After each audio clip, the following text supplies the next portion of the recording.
जी के आसन जी है और धौरा छाँव है।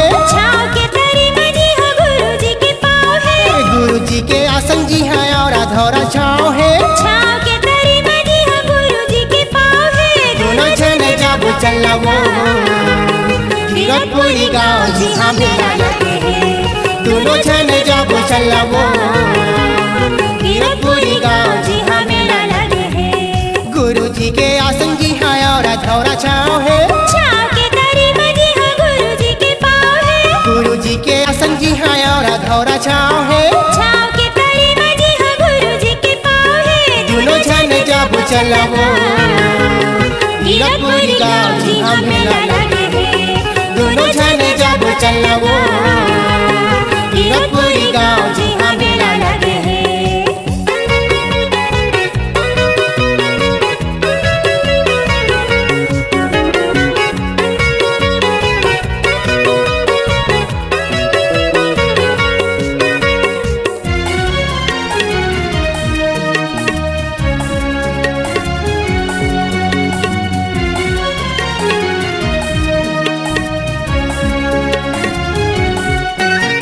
मेला छाए चारों दिशा में होवा थे जय हो जयकार। फागुन महीना आए जैसे मेला छाए अब्रपार। तेरी झनकर ना वो बही हो जाना जल्दी तैयार। रुका थोड़ा जोड़ी मोर होवा तो मैं हाँ तैयार। मेला छाए चारों दिशा में होवा थे जय हो जयकार। फागुन महीना आए जैसे मेला छाए अब्रपार। तेरी झनकर ना वो बही हो जाना जल्दी तैयार। रुका थोड़ा जोड़ी मोर होवा तो मैं हाँ तैयार। दोनों जने जाबो चला वो गिरतपुरी गाँव जी हाँ मेला लगे है। दोनों जने जाबो चला वो गिरतपुरी गाँव जी हाँ मेला लगे है।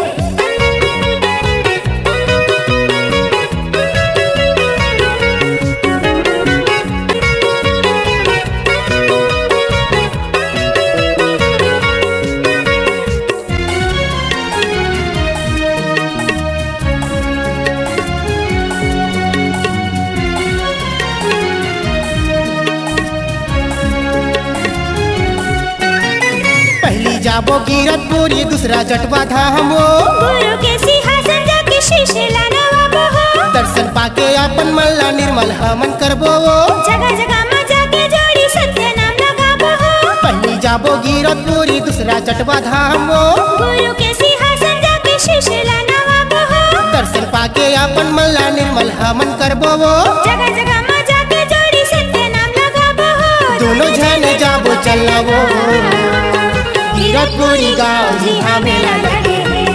दोनों जने जाबो चला वो गिरतपुरी गाँव जी हाँ मेला लगे है। गुरु जी के आसन जी है और धौरा छाँव है। छाँव के तरी में जी हाँ गुरु जी के पाँव है। गुरु जी के आसन जी है और धौरा छाँव है। छाँव के तरी में जी हाँ गुरु जी के पाँव है। दोनों जने जाबो चला वो गिरतपुरी गाँव जी हाँ मेला लगे है।